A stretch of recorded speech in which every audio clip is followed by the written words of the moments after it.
ప్రజాస్వామ్యాన్ని, రాజ్యాంగాన్ని ఇప్పటికీ విధ్వంసకరమైనటువంటి కార్యక్రమాలతోటే జగన్మోహన్ రెడ్డి ముందుకు సాగుతున్నాడు తప్ప ప్రజాస్వామ్యంలో 11 సీట్లు ఇచ్చి 154 నుంచి 11 సీట్లు ఇచ్చి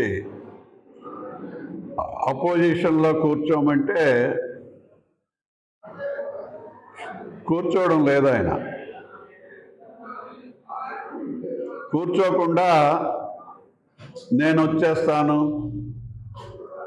జైల్లో పెట్టిన 3 మాసాలు ఉంటాను, మళ్ళీ బయటకు వచ్చేస్తాను, మళ్ళీ కార్యక్రమాలు చేస్తాం, మళ్ళీ పార్టీని మనం ముందుకు తీసుకెళ్దాం, మళ్ళీ నాకు ప్రజలు ఓటేసేస్తారని చెప్పుకుంటున్నాడు. ప్రజాస్వామ్యయుతంగా పనిచేయాల్సినటువంటి పనులు చేయడంలా, రాజ్యాంగాన్ని లక్ష్య పెట్టడం లేదు, విచ్ఛిన్నం చేస్తున్నాడు. ఎవరైనా బుద్ధుండేటటువంటి వ్యక్తి అయితే గవర్నమెంట్ చేస్తుండే కార్యక్రమాలు ఎవరు పార్టిసిపేట్ చేయకండి, టెండర్లు వేయకండి, నేను వస్తే అవన్నీ మళ్ళీ విధ్వంసం చేస్తాను అని చెప్పేటటువంటి పరిస్థితి ఎప్పుడైనా మనం ఈ 70-80 ఏళ్ళలో ఏ పార్టీ వాళ్ళైనా, ఏ రాజకీయ నాయకుడైనా చెప్పినటువంటి విషయం ఎక్కడైనా చూసామా? మరి ఇవంత వైఎస్ఆర్సిపి పార్టీకి నాయకుడైనటువంటి జగన్మోహన్ రెడ్డికి, ఆయన వెనకాల వంత పాడేటటువంటి బొత్స సత్యనారాయణ, అంబటి రాంబాబు, పేర్ని నాని, వీళ్ళందరూ తబలాలు కొడుతున్నారు.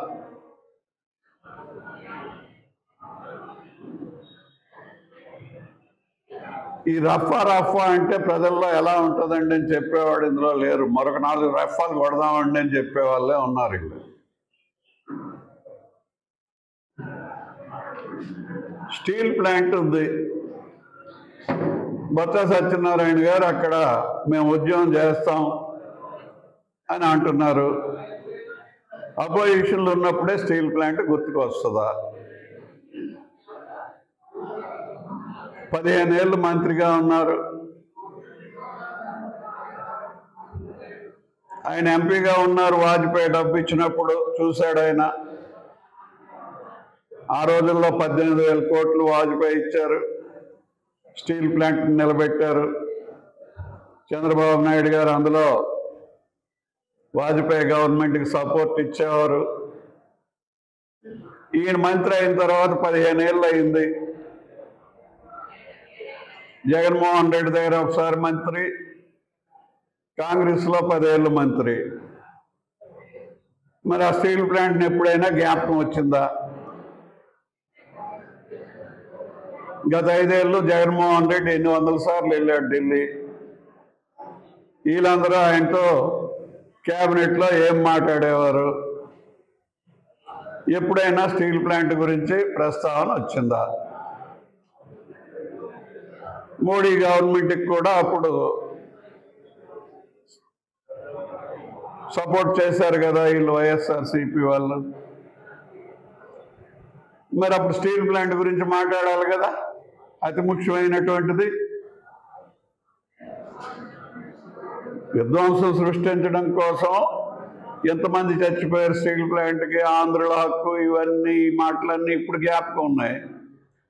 కానీ అప్పుడు మనం చదువుకున్నప్పుడే ఆ మాటలు ఉన్నాయి కదా, మంత్రిగా ఉన్నప్పుడు కూడా మాటలు ఆడాలి కదా. ఏమండి ఎంతమంది చచ్చిపోయారు, ఇన్నిసార్లు జగన్మోహన్ రెడ్డి నువ్వు వెళ్తున్నావు, ఈ స్టీల్ ప్లాంట్ని ప్రైవేట్కి ఇచ్చేస్తామంటున్నారు, ఆపండి అని చెప్పి మోడీ గారిని అడగండి అని చెప్పి ఎప్పుడైనా మీరు చెప్పారా? ఆయన అడిగాడా? అంటే అపోజిషన్లో ఉన్నప్పుడు విధ్వంసం సృష్టించడం జగన్మోహన్ రెడ్డికి, సత్యనారాయణ గారికి, వీళ్ళందరికీ ఒక అలవాటుగా మారిపోయింది. ప్రజలను తప్పుతావ పట్టించేటటువంటి పరిస్థితిని ఎన్నుకుంటున్నారు. కానీ రాష్ట్ర అభివృద్ధిని, పేద ప్రజల సంక్షేమాన్ని విస్మరిస్తున్నారు. అభివృద్ధి జరగకుండా విధ్వంసం సృష్టిస్తున్నారు. ఒకవేళ మీరు ఎవరైనా అభివృద్ధిలో పాలు పంచుకుని ఇండస్ట్రియలిస్టులు కానీ మిగతా వాళ్ళు కానీ వస్తే మేము అవన్నీ రద్దు చేస్తామని చెప్పి విధ్వంసం సృష్టిస్తున్నారు, డెవలప్ కానికుండా. దేశం మీదైనా అభిమానం ఉండాలి వీళ్ళకి, రాష్ట్రం మీదైనా అభిమానం ఉండాలి, సొంత ఊరి మీదైనా అభిమానం ఉండాలా.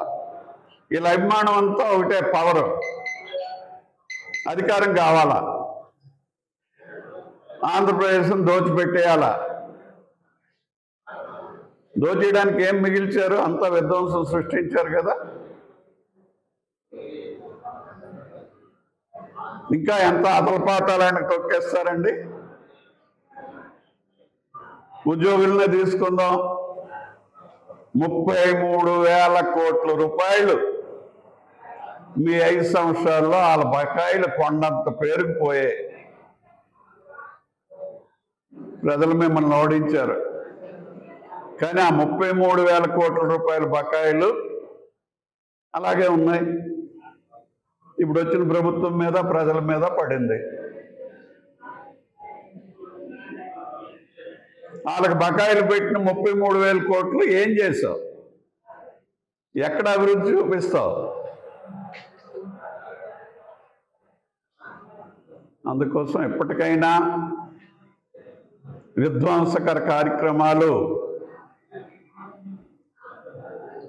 జగన్మోహన్ రెడ్డి వాళ్ళ కంపెనీ బొత్స సత్యనారాయణ గారు మిగతా వగైరేలు ఎవరెవరైతే ఉన్నారో మీరందరూ కూడా మానుకోండి. ప్రజాస్వామ్య పరిరక్షణలో ప్రజలు మీ మీద తిరగబడకుండా ఉండాలి అని అంటే ప్రజాస్వామ్యయుక్తంగా మీలో పరివర్తన వచ్చి ప్రజాస్వామ్యం ప్రకారం, రాజ్యాంగం ప్రకారం నడుచుకుంటున్నామని ప్రజల ముందుకు రండి. అలా రావాలి అని అంటే, మీలో పరివర్తన వచ్చింది అని అంటే అసెంబ్లీకి రావాలా. ఎప్పుడు నీకు పల్లకీయే కావాలా?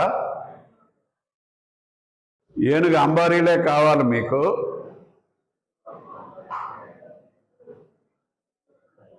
విష్ణాలయం ప్రసాదమే కావాలా మీకు?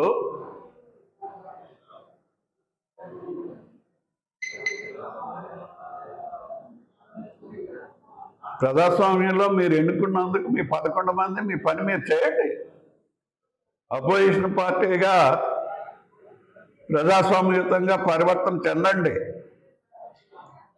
జగన్మోహన్ రెడ్డి 5 ఏళ్ళు ముఖ్యమంత్రి అయినా పరిపక్వత వచ్చిందనేది ఎక్కడ కనబట్టల్లా. ఆయన చుట్టూ ఉండే సత్యనారాయణ లాటలు కూడా ఆ పరిపక్వత ఉన్నట్టుగా మనకు కనిపించడం లేదు.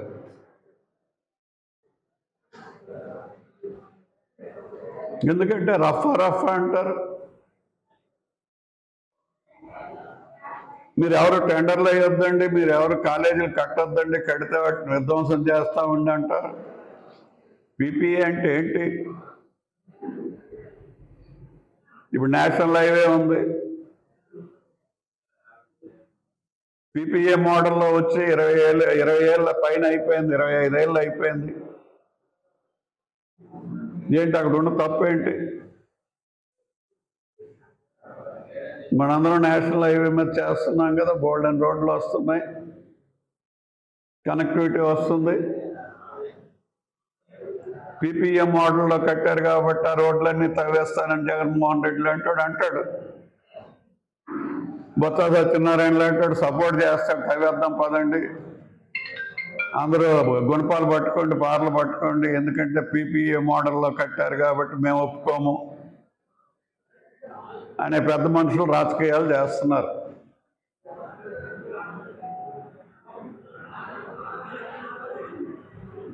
మీరు ప్రజాస్వామ్యతంగా ఉండాలి మీ పార్టీ.